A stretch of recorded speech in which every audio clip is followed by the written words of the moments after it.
有2个学生，小明和小红。小明呢是个杂食动物，他经常刷弱智吧的帖子，还很喜欢看笔友们的锐评。他涉猎极广，天蚕土豆也看，资本论也读，连普鲁斯特的《追忆似水年华》都啃了个遍。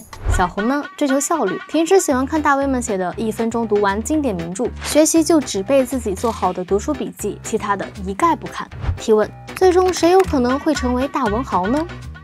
最近一篇来自剑桥牛津的论文讲的就是这个事儿，不过他们研究的不是人类学生，而是大模型。他们拿 Meta 的模型 OPT125N 做小白鼠，让它不停的自产自销，每次都用自己生成的数据微调自己，微调好后呢，又生成数据继续微调自己，有点绕口啊。简单的说就是吃自己拉出来的屎。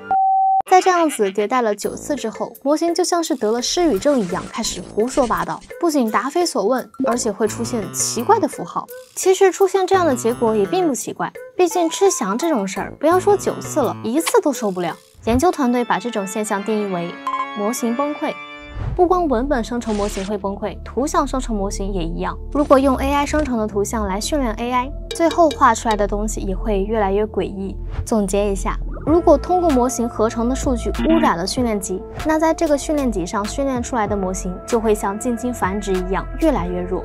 如果这个结论坐实的话，那对目前火热的 AI 行业可谓是当头一棒。为什么这么说呢？首先，随着 Scaling Law 大行其道，数据荒是个不争的事实。以 Meta 的开源模型 Llama 为例，第1代 Llama 需要消耗1万亿 token 的训练，第2代翻一番变成了2万亿。到了第3代 Llama 3，训练数据就暴涨到了惊人的15万亿 token。这样说可能会有点抽象，举个例子，中国的4大名著加起来大概是300万 token，Llama 3的训练数据相当于是4大名著的500万倍，也就是说把这些训练数据叠起来就有500公里那么高，相当于56座喜马拉雅山。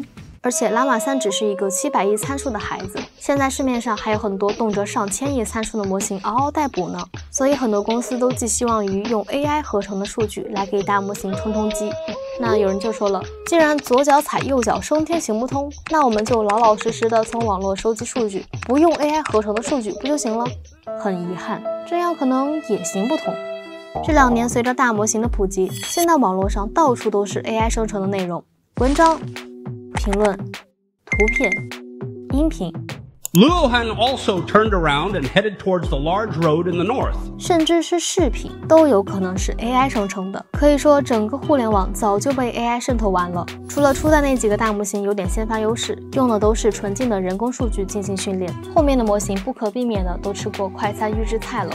不过这事儿吧，可能也没那么可怕。首先，这研究用的模型其实挺小的 ，OPT125N 听着挺唬人，但跟 GPT3、GPT4 这些大佬比起来的话，就像是幼儿园小朋友碰上了大学生，谁知道那些大块头会不会更抗污染呢？再说这实验也太极端了，连续9次吃自己的，这谁顶得住啊？现实中哪有人这么玩的？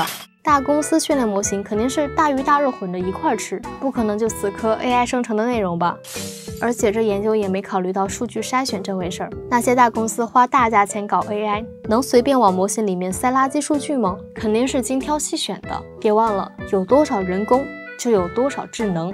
所以啊，这研究虽然有意思，但还是别太当真了。不过未雨绸缪总算没错。比如给 AI 生成的数据加入水印，是不是可行呢？毕竟 AI 内容可能是乳之蜜糖，彼之砒霜哦。OK， 那这期视频就到这里，我们就下期再见。